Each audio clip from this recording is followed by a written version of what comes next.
This is the country the mighty Sioux once called his own, where names like Crazy Horse, Sitting Bull, and Buffalo Bill all became a part of Nebraska history.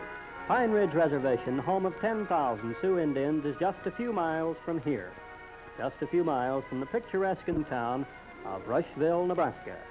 The war whoop and battle cry of the fierce Plains Indians once rang through the hills and valleys around Rushville, and as late as 60 years ago, the citizens of this western town had to be prepared to fight the fierce bands of marauding Sioux. But now a different kind of battle cry is heard, and it goes something like this: play ball. The citizens of Rushville still turn out in force, it's true. But these citizens gather not to give battle, but to welcome a new kind of brave, the baseball variety. Rushville, Nebraska is home of the Milwaukee Braves Baseball School, and this is the story of that school. How does a town the size of Rushville become a center of all this baseball activity? While Gene Leahy deserves the lion's share of the credit, that's Gene on the left talking to his famous brother Frank.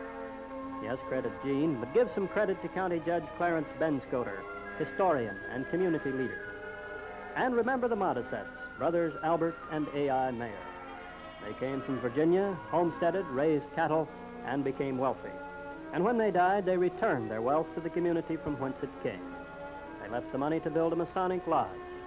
They left a community club, a meeting place for the men of the community. They built a restroom, beautiful Modiset Park, and other improvements. The Modiset brothers also provided for the establishment of a ballpark to perpetuate the game they loved. They'd be proud of Modiset Park today. It's one of the best in Nebraska. The park is well equipped for night games. It has a trim, well-kept grass infield with an underground water system. The citizens of Rushville can take pride in their own accomplishments, too. This elementary school is one example. The high school is another. It's highly rated in the state educational system. And the high school auditorium is new and modern, and it's beautiful inside and out. Rushville can take pride in its churches also.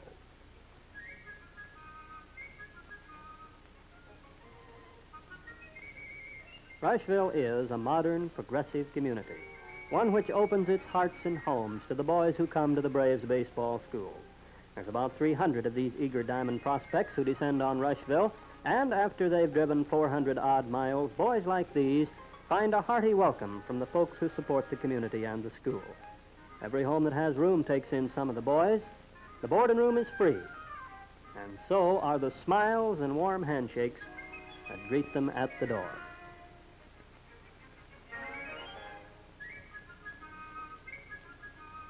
These boys will go back home remembering and believing in Western hospitality. But free room and board is only part of the story. A local car dealer responds with free taxi service to and from the ballpark, or wherever the boys need to go. Visitors to the Rushville school come from other states, and the boys themselves come from towns all over Nebraska. Most of these young players already have plenty of experience chalked up on their home lots, so instructors for the Rushville school must be good. Did I say good? They have to be the best, and they are. Heading the list is Paul Weiner, famous Braves batting instructor. Paul has been elected to the Hall of Fame for such achievements as a lifetime batting average of .333. This makes him ideal for showing a young player how to grip that wood. Home runs in the making? More than likely. Sparking the outfit is Eddie Dansasak, Midwestern scout of the Milwaukee club. Eddie and his sidekick, Russ Sion, are so enthusiastic about the school, they have recommended that it be made an annual feature. When Eddie and Russ call in the staff for a preschool conference, they can count on members of the Braves minor league coaching staff, as well as local sports personalities from Rushville, Gordon, Hay Springs, and other communities in the area. As for the training itself, thorough is the word. Pitchers have to be able to move, so they are checked carefully. Their running time becomes a matter of record for reference when Eddie looks over the prospect. Those pitchers get plenty of time to practice, too, under the watchful eyes of brave staffers.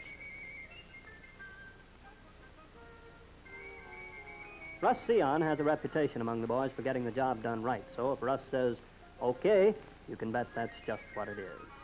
Pump, kick, throw, and follow through. Did I hear somebody say, strike? Well, a strike is just what you want if you're the pitcher, but if you're the batter, that's a horse, or should I have said horsehide, of a different color. To win games, you've got to hit that ball. So the boys spend a good deal of time sitting on the infield grass watching Paul Wainer demonstrate the right way to hold and use that 42 inches of hardwood we call a bat. Paul should know he's one of 7 major leaguers who amassed over 3,000 hits in his major league career. No matter which grip you prefer, Paul can show you how and when to use it.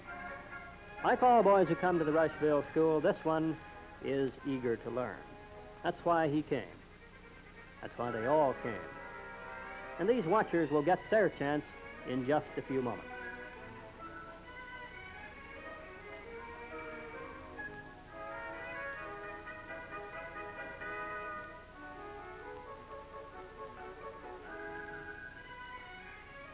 Of course, it takes more than pitching and hitting to win a ball game. The boys who come to Rushville know this, so they don't mind watching one of their number go through the endless drill at second base. Did he do it right? Well, all it takes is practice, and he'll get plenty of that. Attention to detail is what makes the game what it is. Take this business of sliding. Safe? Depends on which team you're rooting for. But though these fellows come to Rushville to learn how to play baseball, whether they win or lose is unimportant for the moment. What is important is that they learn how it's done. And that includes catching, guarding home plate, and guiding the team. And how to get rid of that ball after you've grabbed it in left field. Whether they make the team or not, these boys have caught the spirit of baseball and the spirit of the Rushville School. The folks who live in Rushville have the spirit, too, and that's why they got together to honor the men who made the ballpark possible, the Modisette brothers. An event of this kind wouldn't be complete without a parade, so the whole town turns out, and a contingent of their neighbors, the Sioux.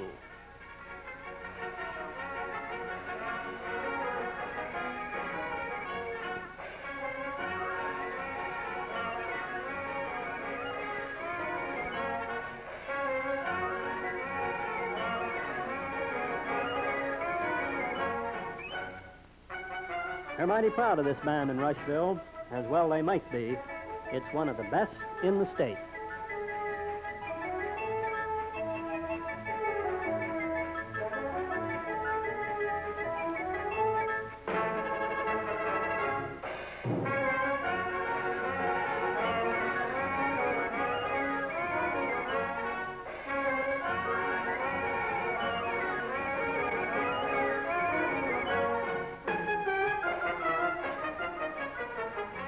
Everybody gets in the parade.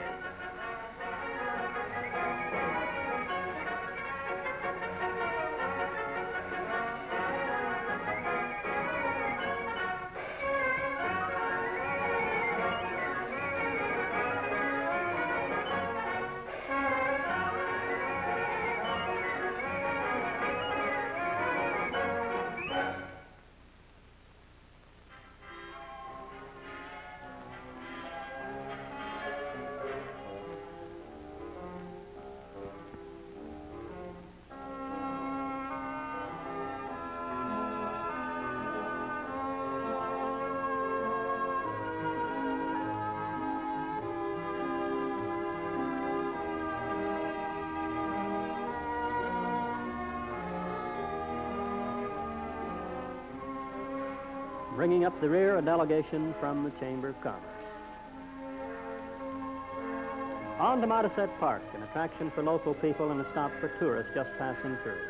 The dedication is serious business, and when local community leaders like newspaper publisher and cattleman Bill Barnes praise the Modisettes for their contribution to Rushville's present and future, brother, they mean it. And even the small fry listen.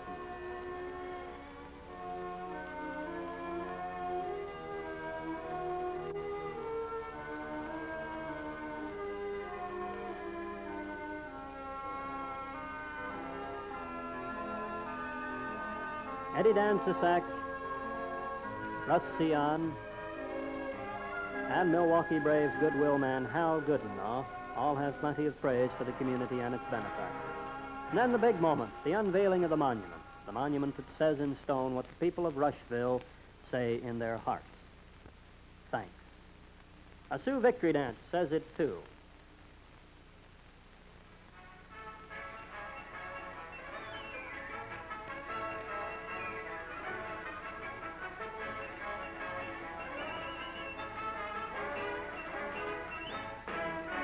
In the evening, there's a victory dance and a banquet with speeches by Frank Leahy and others. All the Braves brass are on hand, as well as the town's citizens. And what could be better than Nebraska beef, raised right on the ranges that have made Rushville a real western cattle center?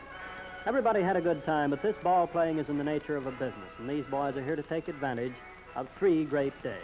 And when that final game comes, it might as well be Yankee Stadium.